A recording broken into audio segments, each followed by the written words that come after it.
अस्सलामु अलैकुम वरहमतुल्लाहि वबरकातुहू। अल्हम्दुलिल्लाहि रब्बिल आलमीन वल आक़िबतु लिल मुत्तक़ीन वस्सलातु वस्सलामु अला रसूलिहिल अमीन व अला आलिहि व सहबिहि अजमईन इला यौमिद्दीन, अम्मा बाद। मोहतरम नाज़रीन, आज के नशिस्त की और इस कड़ी की जो उन्वान रखा गया है वो है वह लोग जिनकी दुआ कभी रद्द नहीं की जाती है, यानी वो खुशनसीब जिनकी दुआ कबूल की जाती है। कई सारे लोग हैं, इंशाअल्लाह बितरतीब आपके सामने ज़िक्र किया जाएगा और पूरी दलील के साथ आपके सामने पेश की जाएगी। पहले नंबर पर हैं मज़लूम, मुसाफिर और बाप की दुआ, यानी वालिद की दुआ अपने बेटे के हक़ में कबूल होती है। हज़रत अबू हुरैरा रज़ी अल्लाह ताला अन्हु बयान करते हैं, क़ाल क़ाल रसूलुल्लाहि सल्लल्लाहु अलैहि वसल्लम सलासु दाअवातिन युस्तजाबु लहुन्ना ला शक्क फ़ीहिन्ना दाअवतुल मज़लूम व दाअवतुल मुसाफिर व दाअवतुल वालिदी लिवलदिही। सुनन इब्न माजा की ये रिवायत है, हसन दर्जे की। अल्लामा अलबानी ने इस हदीस को नक़ल किया है जिल्द नंबर 2 हदीस नंबर 3115 के अंदर। अल्लाह के नबी सल्लल्लाहु अलैहि वसल्लम ने फरमाया, 3 तरह के लोग ऐसे हैं जिनकी दुआ के कबूल होने में कोई शक नहीं है। कौन कौन है वो?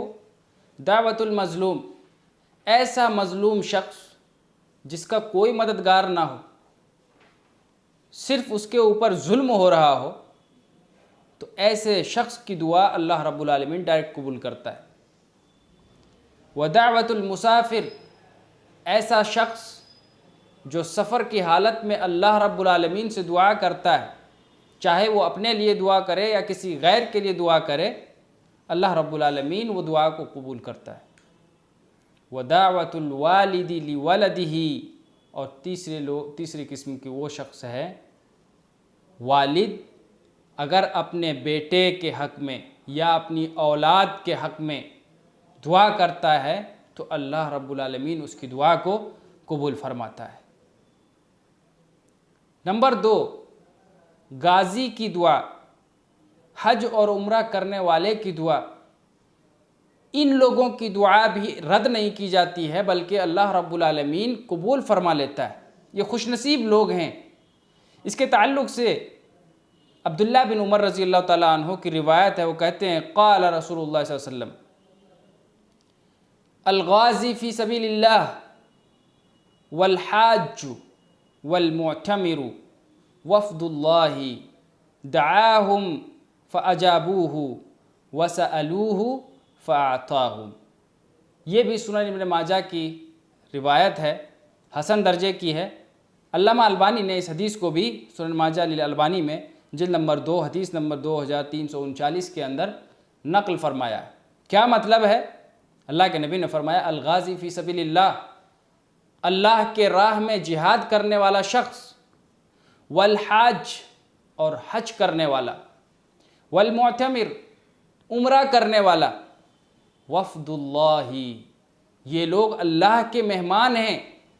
दआहुम, उन लोगों को अल्लाह ने बुलाया है, फ़अजाबूहु, बस उन लोगों ने सुन लिया, कबूल कर लिया और वो लोग चल पड़े उस रास्ते में।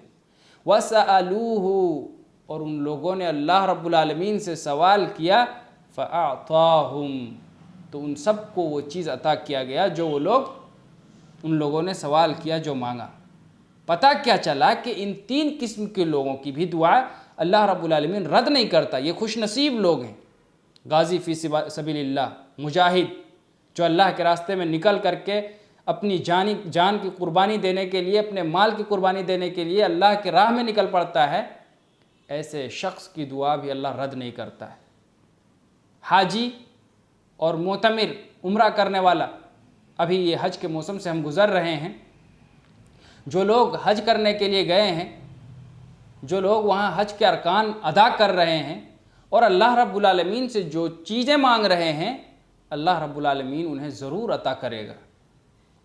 और इन लोगों को कहा गया वफ़दुल्लाह, ये 3 किस्म के लोग जो हैं ये अल्लाह के मेहमान हैं, अल्लाह इन्हें बुलाता है, ये उनकी बुलाहट पे लब्बैक कहते हुए पहुँचते हैं।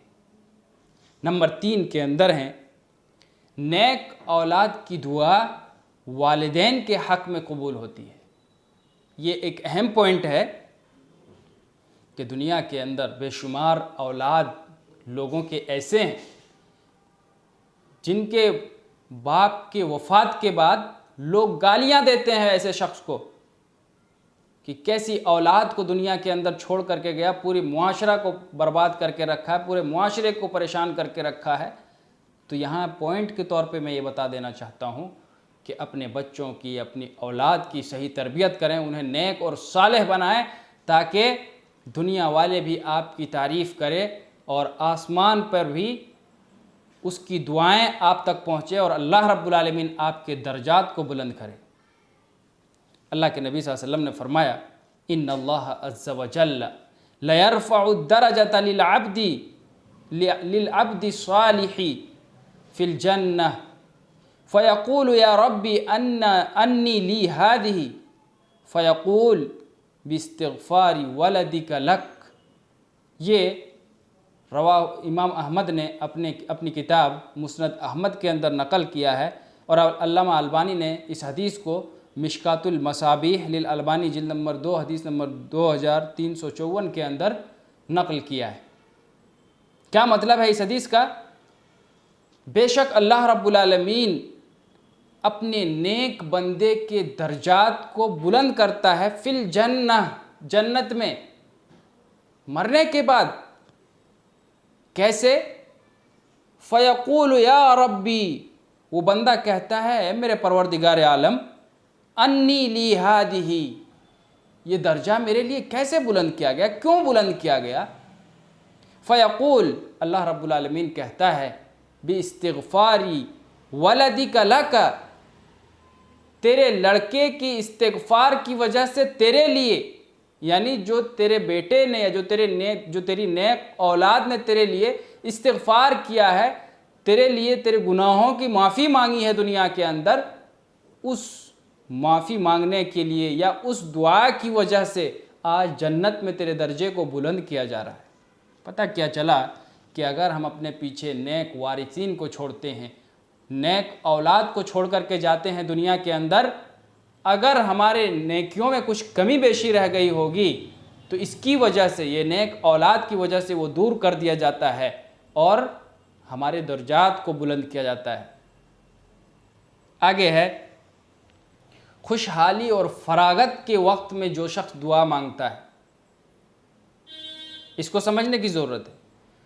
खुशहाली और फरागत के वक्त में जो शख्स दुआ मांगता है, ऐसे लोगों की दुआ तंगी और मुसीबत के वक्त में अल्लाह रब्बुल आलमीन ज़रूर सुनता है और उस दुआ को अल्लाह रब्बुल आलमीन कबूल फरमाता है।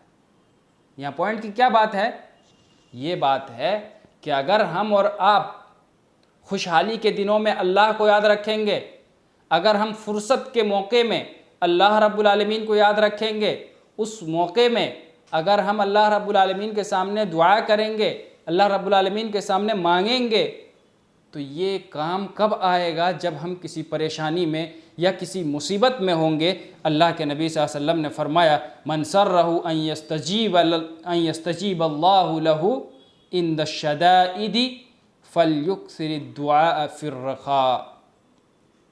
रवाहु तिरमिज़ी, इमाम तिरमिज़ी ने इस हदीस को रिवायत किया है, हसन दर्जे की रिवायत है। अल्लामा अलबानी ने इस हदीस को सुनन तिरमिज़ी के अंदर नकल करते हुए जिल्द नंबर 3 हदीस नंबर 2692 के अंदर नकल किया है। क्या मतलब है कि अगर अल्लाह के नबी ने फरमाया, जो शख्स ये चाहता है, जो शख्स ये चाहता है अन यस्तजीब अल्लाहु लहु इंद शदाइद, कि अल्लाह रब्बुल आलमीन उसकी दुआओं को सख्ती के अय्याम में, परेशानी के दिनों में मुसीबत के वक्त में अल्लाह रब्बुल आलमीन कबूल फरमाए। फल युक्सिर दुआ फिर रखा, तो ऐसे शख्स को चाहिए कि खुशहाली के दिनों में, जब हम बहुत ज़्यादा खुश हैं, जब हमारे पास कोई परेशानी ना हो, माल के एतबार से हम सही हैं, सेहत के आलम में हम सही हैं, तो ऐसे वक्त में अगर हम अल्लाह रब्बुल आलमीन को याद करते हैं, अल्लाह के सामने हाथ फैलाते हैं, तो अल्लाह रब्बुल आलमीन हमें याद रखेगा। कब? जब हम मुसीबत में पड़ जाएंगे, जब हम परेशानी में पड़ जाएंगे, जब हमारी चारों तरफ मुसीबतों का घेराव आ जाएगा, उस वक्त अल्लाह रब्बुल आलमीन हमें याद करेगा और हमारी दुआओं को सुनेगा। उस वक्त भी दुआ को रद्द नहीं की जाती है। उसके बाद रोज़ेदार की दुआ। रोज़ादार शख्स जब अल्लाह रब्बुल आलमीन के सामने हाथ उठाता है, इफ्तार करने के वक्त, जब रोज़ा खोलने के वक्त जब इंसान अल्लाह रब्बुल आलमीन से मांगता है, तो अल्लाह रब्बुल आलमीन उसे अता करता है। बीमार की दुआ कबूल की जाती है। बीमारी के आलम में अगर कोई शख्स अल्लाह को याद करता है, अल्लाह के सामने अपनी परेशानी को रखता है, अल्लाह रब्बुल आलमीन उसकी दुआ को भी कबूल फरमाता है। और सातवीं चीज़, और ये आखिरी चीज़ बयान की जा रही है इस नशिस्त की, और सबसे अहम है, अगर मुसलमान भाई अपने किसी मुसलमान भाई के लिए दुआ करता है, कब? गायबाना हालत में। यानी आप मिसाल के तौर पे रांची में हैं, आपका कोई दोस्त मुंबई में रहता है, या आपका कोई भाई दिल्ली में रहता है, आप यहाँ बैठ कर के उनके लिए दुआ कर रहे हैं, तो ऐसे शख्स की दुआ अल्लाह रब्बुल आलमीन सबसे पहले कबूल फरमाता है। आइए हदीस देखते हैं। अल्लाह के नबी सल्लल्लाहु अलैहि वसल्लम ने फरमाया, खम्सु दावातिन, 5 किस्म की दुआ ऐसी है, युस्तजाबु लहुन्ना, अल्लाह रब्बुल आलमीन उन दुआओं को कबूल करता है। नंबर 1, दावतुल मज़लूम, मज़लूम की दुआ। इसकी तफसील पीछे गुजर गई। हत्ता यंतशिरा, कब तक दुआ उसकी कबूल होगी मज़लूम की? ज़िंदगी भर नहीं। हत्ता यंतशिरा, यहाँ तक के बदला ले लिया जाए। अगर किसी ने उसे, किसी मुसलमान पर या किसी शख्स पर जुल्म कर रहा है, जब तक जुल्म करता रहेगा तब तक अल्लाह रब्बुल आलमीन उसकी दुआ को कबूल करेगा, मज़लूम की। लेकिन अगर बदला ले लिया गया तो वहीं से ये खुशनसीबी और ये काम ख़त्म हो जाएगा। यानी अगर हम बदला ले लेते हैं तो वहाँ अल्लाह रब्बुल आलमीन हमारी दुआ को डायरेक्ट फिर नहीं सुनेगा। दूसरे किस्म के शख्स, व दावतुल हाज हत्ता यसदुरा, हाजी जो हज करने वाले हैं, कब तक? हत्ता यसदुरा, यहाँ तक कि वो घर वापस आ जाए। हाजी की दुआ, हर दुआ को कब तक अल्लाह ताला कबूल करता है? जब तक वो हज की हालत में रहता है। यानी हज के अरकान अदा करने के जो औकात हैं, उन दिनों में अगर अल्लाह रब्बुल आलमीन को पुकारता है तो डायरेक्ट अल्लाह ताला कबूल फरमा लेता है। हत्ता यसदुरा, ये कब ख़त्म हो जाता है? यहाँ तक कि वो अपने घर वापस आ जाता है। व दावतुल मुजाहिद, मुजाहिद फ़ी सबीलिल्लाह की दुआ भी अल्लाह रब्बुल आलमीन रद्द नहीं करता है। हत्ता यक़उदा, यहाँ तक कि वो जिहाद को छोड़ दे, यहाँ तक कि वो जिहाद से घर वापस आ जाए। व दावतुल मरीद हत्ता यबरा, और मरीज़ की दुआ, बीमार शख्स की दुआ कबूल की जाती है, रद्द नहीं किया जाता। कब तक? हत्ता यबरा, यहाँ तक कि वो मरीज़ शिफायाब हो जाए, सेहतमंद हो जाए, दुरुस्त हो जाए। व दावतुल अखी लि अखीही बिज़हरिल गैब सुम्मा क़ाल व असरा हादिहि दावाति इजाबतन दावतुल अखी बिज़हरिल गैब, रवाहुल बैहक़ी व हाज़ा हदीसुन सहीह। आखिरी चीज़, दावतुल अखी लि अखीही, भाई के लिए दुआ उसके भाई के हक़ में, बिज़हरिल गैब, उसके पीठ पीछे। सुम्मा क़ाल, फिर अल्लाह के नबी ने फरमाया, व असरा हादिहि दावात, इन तमाम दुआओं में सबसे जल्दी जो कबूल होने वाली दुआ है दावतुल अखी बिज़हरिल गैब। जो शख्स अपने भाई के पीठ पीछे यानी उसके गायबाना तौर पे अगर कोई शख्स अपने भाई के लिए दुआ करता है तो इन पांचों चीज़ों में सबसे पहले अपने भाई के हक़ में अल्लाह रब्बुल आलमीन दुआ को कबूल फरमाता है। अल्लामा अलबानी ने इस हदीस को मिशकातुल मसाबीह की जिल्द नंबर 2 हदीस नंबर 2260 के अंदर नकल किया है।